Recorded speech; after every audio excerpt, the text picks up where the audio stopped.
शांत भाव से अभी हम थोड़ी देर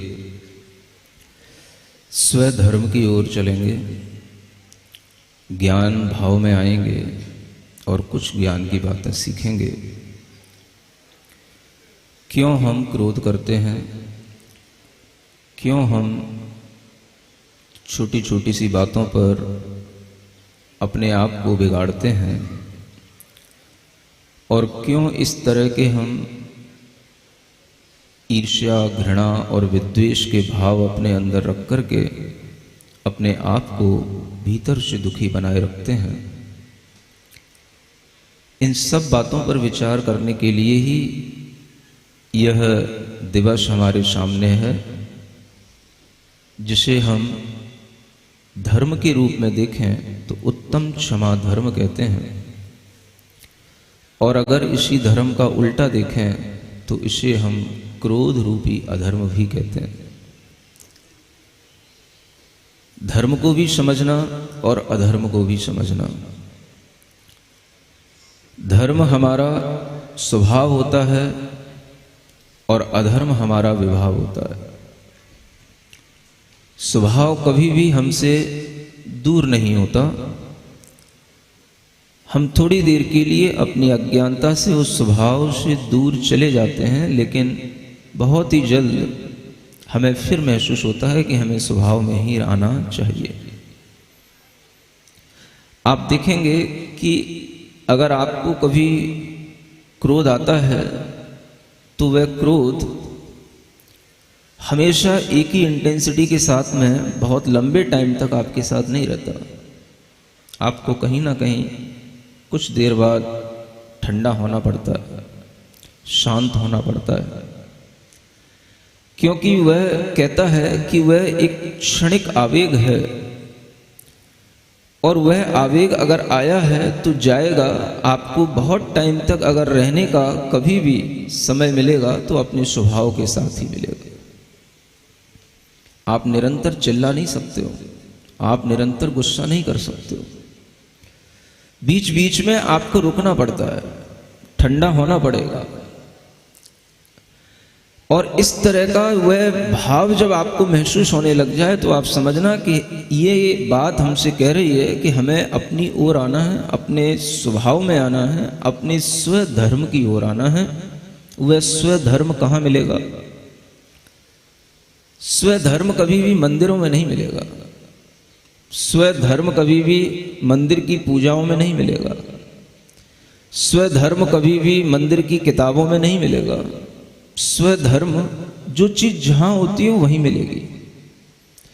अगर हम कह रहे हैं स्व, तो स्व माने क्या? स्व क्या होता है? स्व माने जो मैं हूं, जो मेरा है, बस वही मैं हूं, वही मेरा स्व है। और अगर वह स्व में ही धर्म होता है तो वो स्व में ही मिलेगा और कहीं नहीं मिलेगा।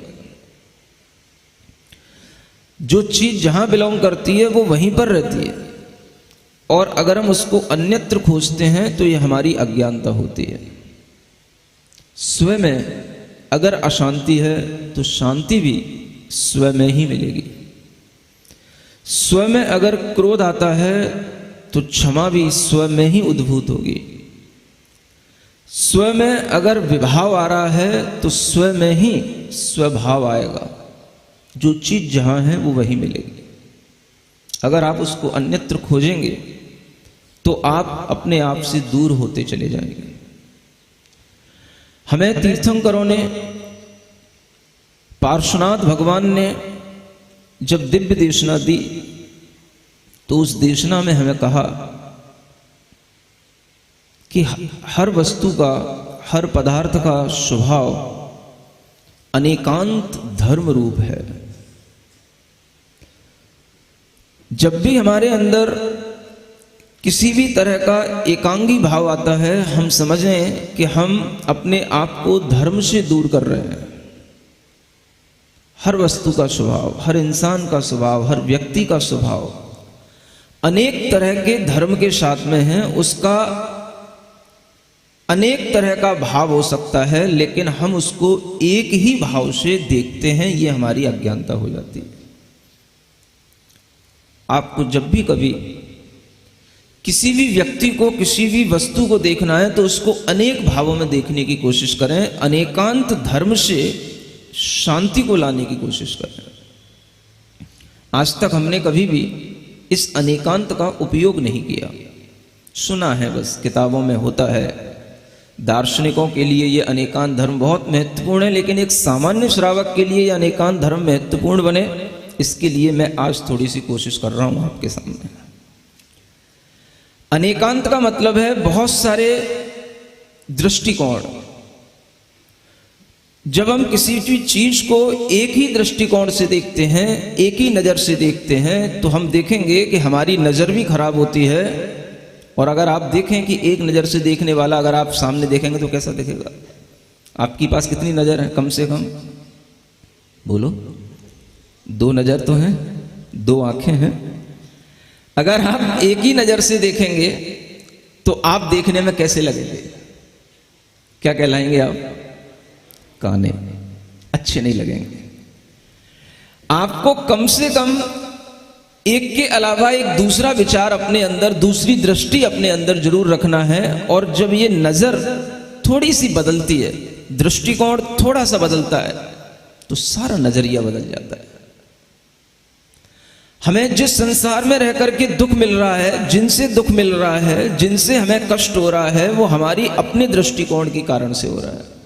हमारा एटीट्यूड, हमने अपने एटीट्यूड को एक सिंगल एटीट्यूड बना रखा है किसी भी व्यक्ति के प्रति।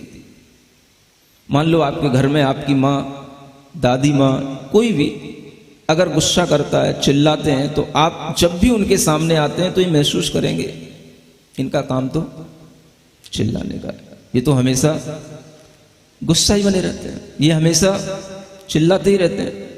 हम कितना भी अच्छा करें, इनको तो कमी निकालना है, इनको तो गुस्सा करना ही है। तो आपने उनके प्रति एक एटीट्यूड बना लिया। क्या बना लिया? वो हमेशा गुस्सा ही करते हैं, वो हमेशा चिल्लाते ही हैं। ये आपका एकांतिक दृष्टिकोण अब आपको कभी भी उनके प्रति पॉजिटिव नहीं बना पाएगा। उनके प्रति कभी आपका नजरिया अगर एक बार जैसा बन गया तो अब वो बदल नहीं पाएगा। अगर आप अपना नजरिया बदलेंगे तो ही कुछ आपको बदलता हुआ महसूस होगा, और वो बहुत कठिन काम है। अगर आपकी माँ, आपके पिताजी, आपकी दादी माँ, कोई भी अगर गुस्सा कर रहे हैं, चिल्ला रहे हैं, या कोई भी आपके ऑफिस में आपका बॉस आपके ऊपर गुस्सा करता है, आपके लिए परेशान करता है, तो आपका एक नजरिया बन जाता है कि ये मुझे परेशान कर रहा है, ये मेरे ऊपर गुस्सा कर रहा है। आपके दिमाग में ये बात धीरे धीरे गहरी उतरने लग जाती है कि ये व्यक्ति मेरे लिए अहितकर है, ये व्यक्ति मुझे नुकसान पहुंचा रहा है, ये व्यक्ति मेरे लिए शत्रु के रूप में सामने आ जाता है। बस यहीं से कहानी शुरू हो जाती है हमारे भीतर दुखों की। क्या करें हम? तीर्थंकरों ने कहा है मल्टीपल एटीट्यूड अपनाओ। एक सिंगल माइंडेड होगे, सिंगल एटीट्यूड के साथ चलोगे तो हमेशा दुखी रहोगे। हर व्यक्ति के अंदर अनेक तरह की क्वालिटी हैं, हर व्यक्ति अनेक तरह से हमारे लिए हेल्पफुल है, लेकिन हम उसके लिए केवल एक ही रूप में देख रहे हैं। ये हमारा अपना विजन जो उसके प्रति है, ये हमारा अपना एटीट्यूड जो उसके प्रति है, ये जब तक सुधरेगा नहीं तब तक दुनिया में कुछ भी सुधरने का नहीं। आप भले ही यहां आओ, भले ही यहां पर आप सुबह से शाम तक रहो, लेकिन अगर आपने कुछ सीखने की कोशिश नहीं की, अगर आपने अपने आप में अपने एटीट्यूड को चेंज करने की कोशिश नहीं की, तो आप घर पर भी जाकर के वैसे के वैसे ही दिखोगे, कुछ नहीं बदलेगा। हमें बदलना है, अपने आप से शुरुआत करनी है उसकी। स्वयं को बदलेंगे तभी सब कुछ बदलेगा। स्वयं में हम अगर थोड़ा सा अपना एटीट्यूड चेंज करेंगे, अपने को अपना एटीट्यूड चेंज करना, अपना रेगुलेटर हमें खुद घुमाना है, दूसरा कुछ भी कर रहा हो तब भी हम देखने की कोशिश करें कि कहीं ना कहीं वो हमारे लिए अच्छा है।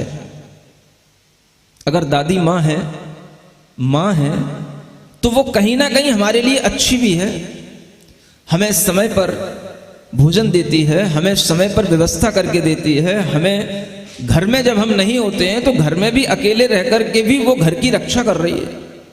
कुछ तो हमारे लिए पॉजिटिव है, वो कुछ तो हमारे अंदर एटीट्यूड उसके प्रति बदलना चाहिए। अगर हम केवल एक ही नजरिए से उसको देखेंगे तो हम कभी भी घर में घुसते ही सुख शांति महसूस नहीं कर पाएंगे। आपके लिए सबसे बड़ी शुरुआत यहीं से होनी चाहिए कि क्रोध को जीतने का अगर कोई सही तरीका है तो वो तरीका अनेकांत धर्म से शुरू होता है, मल्टीपल एटीट्यूड बनाने से शुरू होता है, अपनी थिंकिंग को सामने वाले के प्रति पॉजिटिव बनाने से शुरू होता है। अन्यथा क्रोध सामने रहेगा, क्षमा कहीं दूर बिखरी पड़ी रहेगी, वो आपके पास तक नहीं आएगी। प्रवचन सुनने से कुछ नहीं होता, थोड़ा सा भी अगर हम अपना एटीट्यूड चेंज करेंगे तो हमें बहुत लाभ मिलेगा। सामने वाले ने आपको गाली दी, आपसे बुरा कहा, आप उसके लिए एकदम से ये समझने लग जाते हो कि इसने मुझे गाली दी। एक शब्द इंग्लिश में भी आता है, फॉरगिवनेस। क्या बोलते हैं? Everyone knows forgiveness.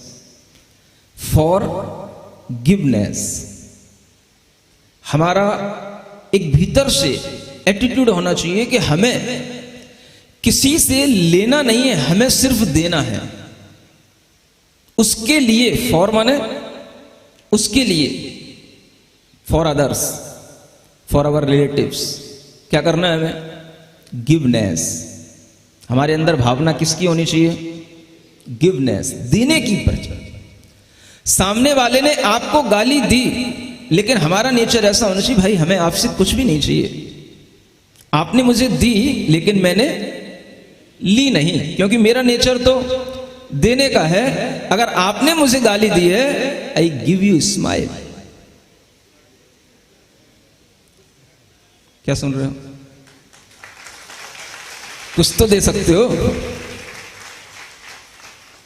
अगर सामने वाला आपके लिए बुरा बोल रहा है, आप उसको उसी एटीट्यूड से ना देखें, आप उसको देखें थोड़ा सा एक चिंतक की तरह, एक ज्ञानी की तरह, कि देखो क्यों बेवजह उबल रहा है, ये देखो क्यों भीतर से गुस्सा कर रहा है, ऐसी कोई बात नहीं है, सुनना ही नहीं चाह रहा है। आप भीतर से थोड़ा सा विचार लाएं उसके प्रति पॉजिटिव।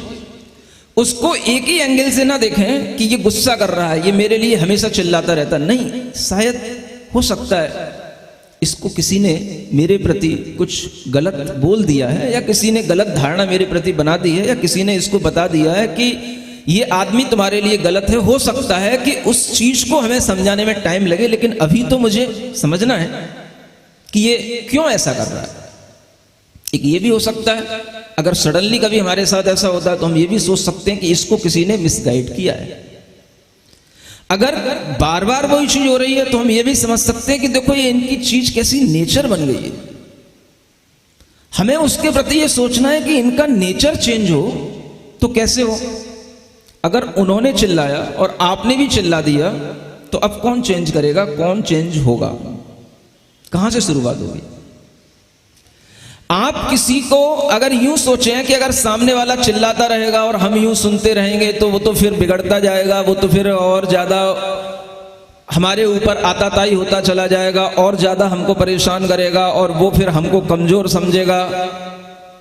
ये सब आपकी गलत धारणा है। किसी के चिल्लाने से कोई बलजोर नहीं हो जाता, और किसी की चिल्लाहट, क्रोध या किसी के किसी भी तरीके के एब्यूजमेंट को सुनकर के भी हम कभी कायर नहीं हो जाते। वो सामने वाला कुछ भी सोचे, लेकिन हमें तो वही सोचना है जो हमारे लिए सही है, जो हमें सही ढंग से समझाया गया है, बताया गया है। पूर्व आग्रह हर व्यक्ति के अंदर बना हुआ होता है।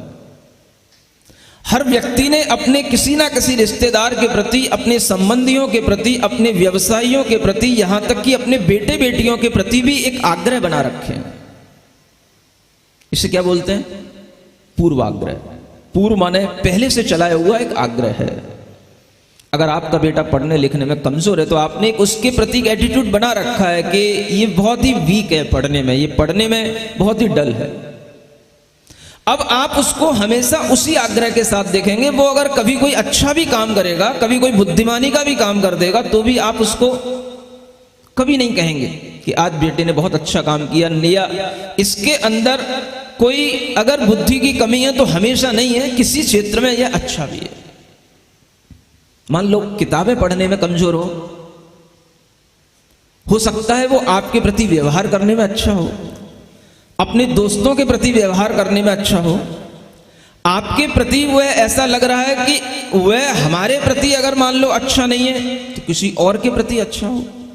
माँ के प्रति अच्छा नहीं हो, पिता के प्रति अच्छा हो, पिता के प्रति अच्छा नहीं हो, भाई के प्रति अच्छा हो। अगर वो हमारे लिए किसी भी एक तरह के पूर्वाग्रह के साथ ही निरंतर देखने में आ रहा है तो ये हमारी गलती होगी। और अगर ऐसी गलती हमने कर ली तो वो बच्चा हमेशा ये समझेगा कि आप मेरे लिए अच्छे नहीं हैं, क्योंकि आप हमारे बारे में अच्छा नहीं सोचते हो। आप हमेशा यही कहते रहते हैं जब भी कभी, ये पढ़ता नहीं है, ये अच्छे काम नहीं करता है, ये दिन भर पड़ा रहता है, ये सोता रहता है। आप उसके लिए अगर एक ही प्रकार का एटीट्यूड बना करके रखेंगे तो वो बच्चा धीरे धीरे आपके प्रति विमुख हो जाएगा, आपसे प्रेम नहीं करेगा, आपसे धीरे धीरे विद्वेष करने लग जाएगा। क्यों? क्योंकि आपने उसको जब भी देखा, जब भी उसके सामने आप आए, जब भी उससे रिएक्ट किया, एक सिंगल एटीट्यूड के साथ किया। क्या वो कभी कुछ अच्छा नहीं करता? कभी तो कुछ अच्छा भी पढ़ता है, कभी कुछ अच्छी बातें भी करता है, कभी हो सकता है कि आप परेशान हो, आपकी आंखों से आंसू बह रहे हो, उसने आकर के आपकी आंखों में देख करके आपके आंसू पहुंचने की कोशिश की और पूछा, मम्मी बताओ क्या बात हो गई, आज रो क्यों रही हो? बोलो, कभी ऐसा नहीं होता? अगर उसने ऐसा भी किया तो क्या उसने आज बुद्धिमानी का काम नहीं किया? क्या किताबें पढ़ने से ही बच्चा पढ़ा लिखा कहलाता है? आज उसने जो कार्य किया वो उसने कितना अच्छा काम किया कि आपको उस समय पर संभालने वाला, मनाने वाला कोई नहीं था, और उस समय पर बेटा आपके पास में आया, उसने आपकी आंखों के आंसू पूछा क्या हुआ, और उस समय पर आपके पास कोई नहीं था पूछने वाला। आपका एटीट्यूड किसी भी व्यक्ति के प्रति अगर पूर्वाग्रह से बन जाता है तो आप कभी भी जीवन में क्रोध को जीत नहीं पाएंगे। मल्टीपल एटीट्यूड बनाओ, आपकी स्थिति ऐसी बनी रहेगी। एक बार कुछ लोग नदी के किनारे पहुंचे, और नदी के किनारे पहुंचने के बाद में शाम का समय था, धीरे धीरे से रात होने लग गई, और जब वो नदी का किनारा पार करना चाहते थे तो उन्होंने सोचा कि मैं रात में ही नदी का किनारा पार कर लूंगा, और वो एक नाव में बैठ गए। सुन रहे हो? सो तो नहीं गया? सुबह सुबह का टाइम है, हल्की अच्छी ऐसी हवा चल रही। वो सभी लोग 4-5 लोग थे, नाव में बैठ गए। बोले बहुत लंबा पाठ है, बहुत लंबी दूरी है, आज हम इस नाव से बिल्कुल इस किनारे से उस किनारे तक पहुंचेंगे। और सभी लोग बोले एक एक करके सब इस नाव को चलाएंगे। सभी बैठ गए नाव में। अंधेरा था, नाव चलाना शुरू कर दी एक व्यक्ति ने, जो नाव चलाने के लिए 2 साइड में क्या बोलते हैं, चापू, चंपू, हाँ वो चापू होते हैं, तो बस उसने उसको उससे खेना शुरू कर दिया। चलने लगी, चलने लगी, चलने लगी, और नाव चल रही थी, नाव चल रही थी, नाव चल रही थी। एक थक गया तो दूसरे ने पकड़ लिया, दूसरा चलाता रहा, चलाता रहा, चलाता रहा। दूसरे ने भी जब थकान महसूस की तो तीसरे को पकड़ा दी, भाई अब तू सो लिया, अब तू भी उठ, तू भी चला इसको। तो उसने भी चलाना शुरू कर दिया, और ऐसे करके रात भर बारी बारी से 4-5 चलाते रहे। सुन रहे हो? वो नाव से चलते चलते कहां पहुंचे? कहां पहुंचे? उस किनारे तक। रात भर उनको पता था कि बहुत लंबी यात्रा है, मुझे चलते जाना, उस किनारे तक पहुंचना है, और उन्हें लग रहा है कि नाव चल रही है, नाव चल रही है, नाव चल रही है, और वो भी चलते चले जा रहे हैं, चलते चले जा रहे हैं। और जब सुबह सूरज की पहली किरण निकली, सुबह जब प्रभाती हुई, सुबह जब उन्होंने देखा तो वो वहीं के वहीं खड़े थे। कोई कहीं नहीं पहुंचा, सब रात भर चलते रहे, लेकिन कोई कहीं पहुंचा नहीं। Why? What is the reason? सबको पता है?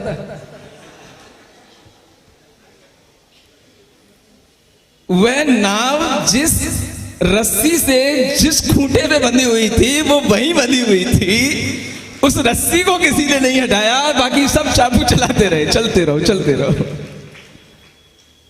वो क्या है रस्सी? वो हमारा पहले की बंधी हुई गांठ है। जब तक वो गांठ नहीं टूटेगी, जब तक वो रस्सी नहीं छूटेगी, जब तक उस पूर्वाग्रह को हम नहीं छोड़ेंगे, हम कहीं नहीं पहुंचेंगे। हम 10 दिन भी अगर पूरा धर्म करेंगे तो भी हम वहीं के वहीं रहेंगे, कुछ नहीं होने का। We have to change our attitude to others. हमें अपना एटीट्यूड चेंज करना पड़ेगा। अगर कोई सामने वाला आपको गाली दे रहा है तो माई नेचर क्या है? My nature, my nature is to forgiveness, not to angry, to become angry. हमारा नेचर क्या है? अगर फॉरगिवनेस, तो भाई तू मुझे कुछ दे रहा है, मुझे कुछ नहीं लेना है, मैं तो तुझे देना चाहता हूं, मैं तुझको दूंगा। क्या दूंगा? तो मैं तुझे क्या दूंगा? स्माइल दूंगा। अगर स्माइल से वो बिगड़ जाए तो स्माइल भी मत देना। कई बार गड़बड़ भी हो जाता है। अब भाई आपकी माँ आपके ऊपर चिल्ला रही है और तुम स्माइल दोगी तो वो ज्यादा पीट देगी फिर तुमको। तो थोड़ी समझदारी से भी काम करना कि अगर इन्हें मेरी स्माइल से भी बुरा लग रहा है तो चलो मैं अपनी स्माइल भी नहीं दे रहा हूं, लेकिन फिर भी भीतर से पॉजिटिव एनर्जी देने की कोशिश करूंगा, गुड इमोशंस दूंगा, इनके लिए हमेशा लवली थॉट्स अपने अंदर रखूंगा और हम हमेशा सोचेंगे I forgive you, I forgive you, I forgive you. क्या समझ में आ रहा है? मैं आपकी बात को कुछ ले ही नहीं रहा हूं, मैंने सब भुला दिया, मैं सब छोड़ रहा हूं, मैं सिर्फ आपको दे रहा हूं।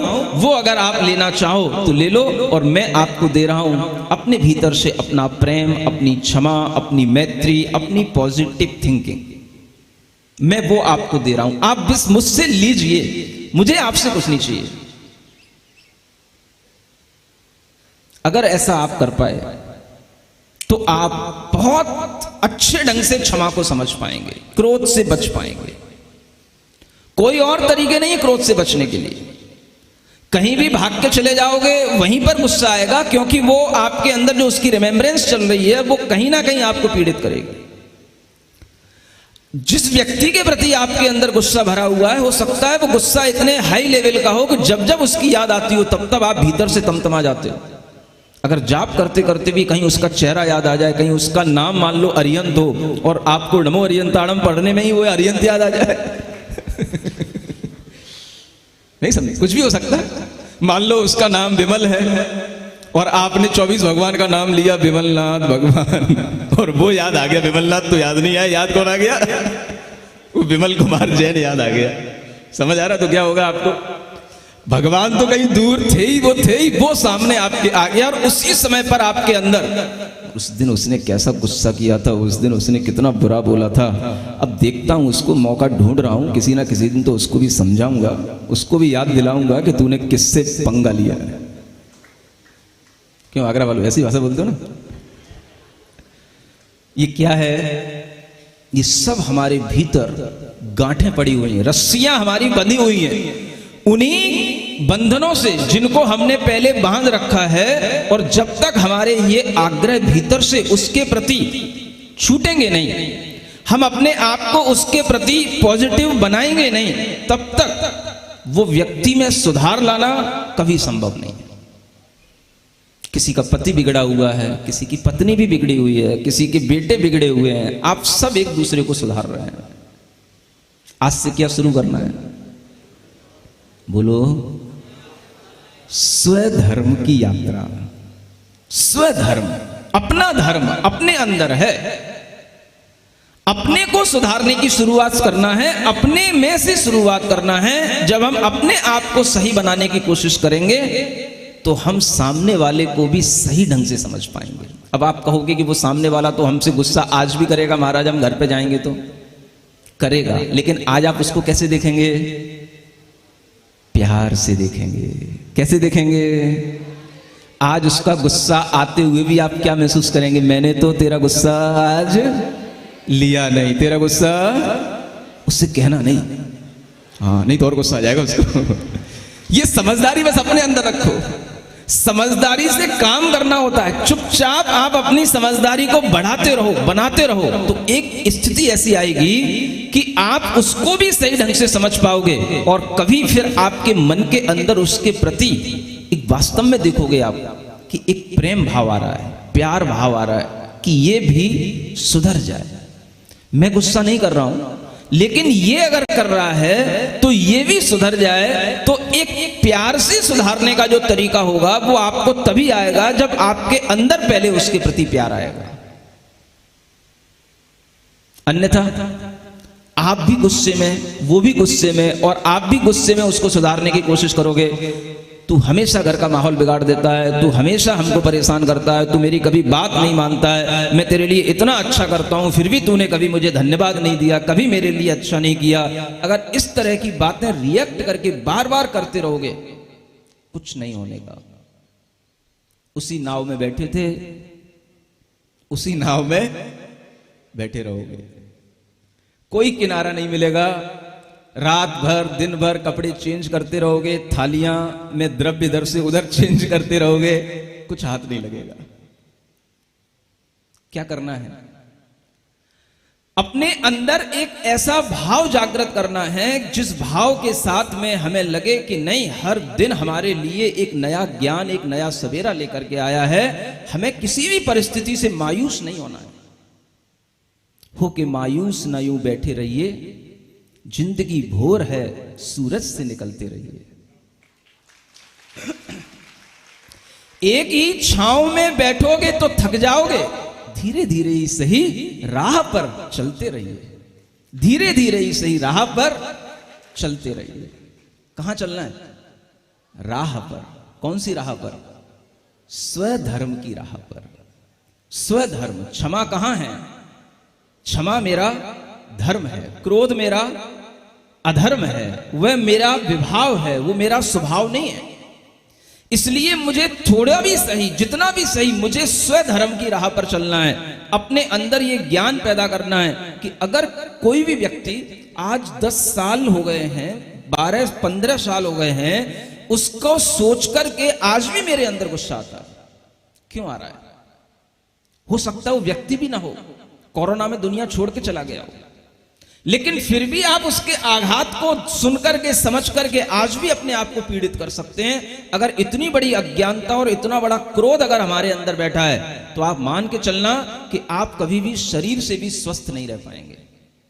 ऐसे क्रोध के कारण से जिसके अंदर ऐसे विषाक्त एंजाइम और विषाक्त जिसके अंदर से, बॉडी के अंदर से जो एंजाइम्सों का स्राव होता है वो विषाक्त होने लग जाता है, तो वही हमारे लिए शरीर में कहीं घुटनों में, कहीं गर्दन में, कहीं हड्डियों में दर्द का कारण बन जाता है। दर्द जो बॉडी के अंदर आता है, मनोवैज्ञानिक कहते हैं वो दर्द की शुरुआत मन से होती है। मन में दर्द पाल रखा है हमने, दुख पाल रखा है। हो सकता है वो आपको पता ही ना हो कि किसके प्रति हमारे अंदर दुख बैठा हुआ है, लेकिन वो बैठा हुआ है गहरा। इसलिए आपको प्रतिदिन हर समय आपको ये भाव करना है कि मेरे अंदर किसी भी इंसान से कोई भी द्वेष नहीं है, ना कभी वर्षों पुराना है और ना कभी आज कल का है। मैं आज का भी कोई भाव है तो मैं आज ही छोड़ रहा हूं, और मुझे सामने वाला अगर कुछ दे भी रहा है तो मैं उसको अपने पॉजिटिव एटीट्यूड से चेंज करके अपने अंदर लेऊंगा। जैसे आप दूध लेकर के आते हो, बाहर की कोई भी वस्तु लेकर के आते हो, तो घर में ला करके उसको प्योर बनाते हो, तब उसको अपने भीतर लेते हो। बोलो तो। दूध लाए बाहर से, उसको छानोगे, उसको गर्म करोगे, उसके बाद ही उसका सेवन करोगे ना। तो यही प्रोसेस हमें इसमें भी अपनानी चाहिए कि अगर कोई सामने वाला कुछ दे रहा है तो हम उसको प्योर बना करके भीतर लें, अगर लेने की इच्छा हो तो। मान लो सामने वाले ने आपसे कहा तुम बहुत पागल हो, हमेशा गलती करते रहते हो, तो आपको क्या समझना है? अपने मन में सोचना है, एक सही कह रहा है, मैं पागल हूं। और पागल का मतलब होता है जो पाप को गलाए उसका नाम पागल है। ये कह रहा है मैं गलती करता रहता हूं। गलती करना इंसान का स्वभाव है, मैं इंसान हूं। कोई भी इंसान ऐसा नहीं जो गलती ना करता हो। मैं गलती कर रहा हूं इसका मतलब है कि मैं इंसान हूं, मैं जीवित हूं। समझ आ रहा है? तो इस तरह से उस बात को अपने अंदर पॉजिटिव ला करके भीतर प्योरिटी के साथ में उसको लेना है। केवल छना पानी पीने से काम नहीं चलेगा, बातें भी भीतर छान करके ले जाओ। सुन रहे हो? छना पानी पीते पीते भी बहुत टाइम हो गया है, और छना पानी भी हमें कुछ शिक्षा दे रहा है कि विचारों को भी छान करके ग्रहण करो, सोच भी छान करके लाओ।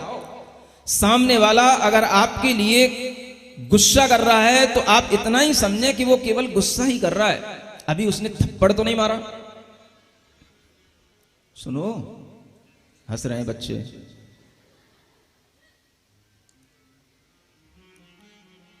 एक बहुत ही एक्सट्रीम लेवल की जो पॉजिटिव थिंकिंग होती है वो देखो कहां तक चलती है, मैं आपको बता रहा हूं। अगर सामने वाले ने गुस्सा किया है तो गुस्सा ही किया है, अभी उसने कोई थप्पड़ तो नहीं मारा, ठीक है ना? तो अभी हमारे लिए बहुत अच्छा है।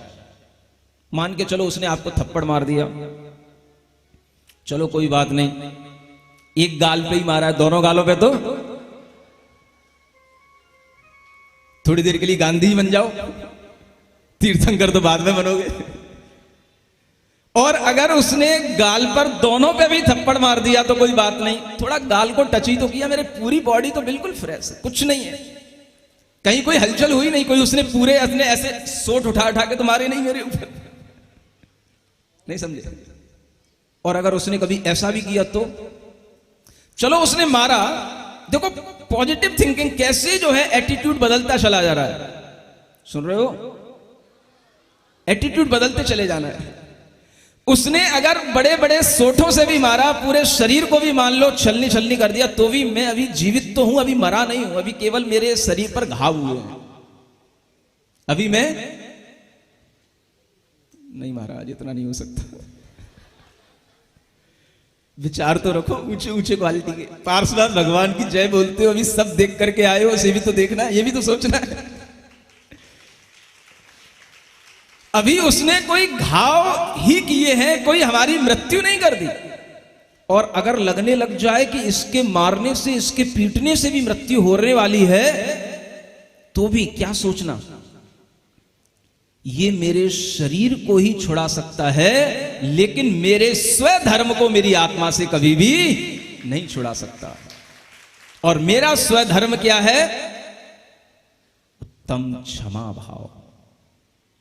ऐसा भाव तब आएगा जब आपका एटीट्यूड पॉजिटिव होता चला जाए।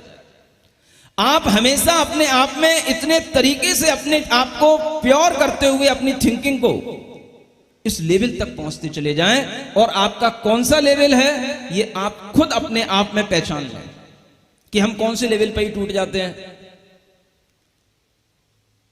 किसी ने कुछ कह दिया उस पर ही टूट जाते हैं, कि अगर मान लो किसी ने कुछ नहीं कहा और मुंह ही बना दिया तो उस पर भी हमारा दिन खराब हो जाता है। नहीं समझे? महाराज कहने की बात तो दूर है, अगर कोई सामने वाला थोड़ी तिरछी नजरों से भी देख ले, और सामने वाला थोड़ा गुस्सा में देख ले, या सामने वाला थोड़ा सा भी अगर अपने चेहरे को हमें लगे कि ये गलत एटीट्यूड से हमें देख रहा है, तो उसी दिन मेरा फिर ऐसा लगता है कि भाई क्या गलती हो गई, और मुझसे क्या ऐसा हो गया जो इसके कारण से इसका ये नजरिया मेरे प्रति ऐसा हो गया। तो हो सकता है कि आपका पूरा दिन उसी में खराब हो जाए। क्या करना है आपको? आपको अपने अंदर ये बात लाना है कि अगर हम सही हैं, हम अपने आप में धर्म के साथ चल रहे हैं, तो सुख मेरे अंदर है। और जब जब आप ऐसा स्वधर्म का भाव लाएंगे, जब जब आप अपने आप को इस तरह की बाहरी परिस्थितियों से बचा करके अपने आप को बिल्कुल टेंशन लेस महसूस करेंगे, आप देखेंगे क्षमा से सुख आपको महसूस हो रहा है। यही तो क्षमा है। तुमने कुछ बोला, हमने फिर भी दुख नहीं पैदा किया, क्योंकि मेरा स्वभाव सुख रहना है, सुखी रहना है।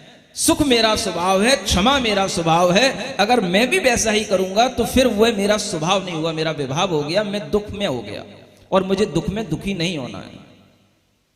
तो क्षमा भाव से सुख आपको महसूस होगा, और उस सुख की शुरुआत अपने आप से, अपने आपसी लोगों के साथ में करना है। कहीं ऐसा नहीं है कि किसी विदेशी के प्रति हमें क्षमा भाव रखना है, कि कहीं किसी अनजान व्यक्ति के प्रति हमें क्षमा भाव रखना है। आपको शुरुआत अपने बच्चों से, अपने पति से, अपनी पत्नी से, वहीं से करनी जहां आप हैं। महाराज बस यही बहुत कठिन है। वो जब जब सामने आते हैं मुझे वही याद आता है। अब याद तो आता है, लेकिन आज आपको क्या याद आना चाहिए? ये कितने अच्छे हैं, ये कितने भोले हैं, ये याद आना चाहिए। ये भाव अगर आपके अंदर क्षण भर भी आएगा तो आपके अंदर उस क्षमा भाव से सुख मिलेगा। क्यों मैं अपने आप को इनके बारे में सोच करके अपने आप को दुखी बताऊं? अरे मैं तो अपने आप में अपने लिए नहीं ढंग से सोच पा रहा, इनके लिए सोचने का समय कहां से निकालूं?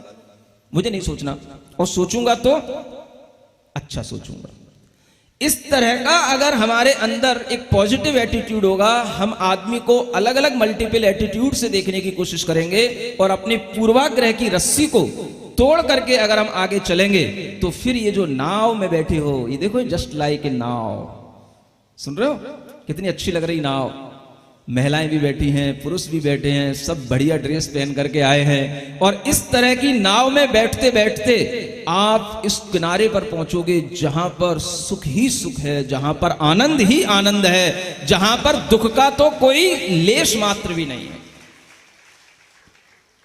आनंद भाव में रहना, वह आनंद क्षमा से आएगा, क्रोध से नहीं आएगा। जीवन एक आनंद है, और उस आनंद को जीने के लिए ही हमें 10 धर्मों का ज्ञान पार्श्वनाथ भगवान ने, महावीर भगवान ने दिया है। आज आप भगवान के समो शरण में बैठे हैं, और इस तरह के क्षमा भाव की आप भगवान की देशना में जो क्षमा धर्म आया है उसको आप सुन रहे हैं। और वह क्षमा धर्म का अगर भाव थोड़ा सा हमारे अंदर इसी रूप में आ गया तो समझ लेना आगे की लाइन भी आपकी और क्लियर होती चली जाएगी। क्योंकि अगर आपकी पहली गांठी नहीं छूटी तो दूसरी गांठ भी फिर छूटने वाली। अगर गांठ के ऊपर गांठ, गांठ के ऊपर गांठ लगी हो तो पहले ऊपर की गांठ तो थोड़ी सी खुले, तब तो दूसरी खुले, और जब ऊपर की नहीं खुल रही है तो फिर दूसरे धर्म की कैसे खुलेगी? सही बात है क्या नहीं? गांठ कैसे खुलेगी? वो खोलने से खुलेगी, इंतजार करने से नहीं खुलेगी। अच्छा समय आएगा, मेरा पति सुधर जाएगा, मेरी पत्नी के भाव बदल जाएंगे, वो फिर मायके से वापस आ जाएगी, कभी नहीं आएगी। आप अपना भाव बदलो पहले। आपके लिए आपका एटीट्यूड उसके प्रति जैसे ही प्रेमपूर्ण होगा वो खिंची चली आएगी। दुनिया की सब चीजें आपके पास खिंची चली आएंगी, बस आपका एटीट्यूड उसके प्रति कैसा होना चाहिए? फॉरगिवनेस के साथ, लवली एटीट्यूड होना चाहिए। आप किसी के प्रति भी सपने में भी उसके लिए बुरा ना सोचें।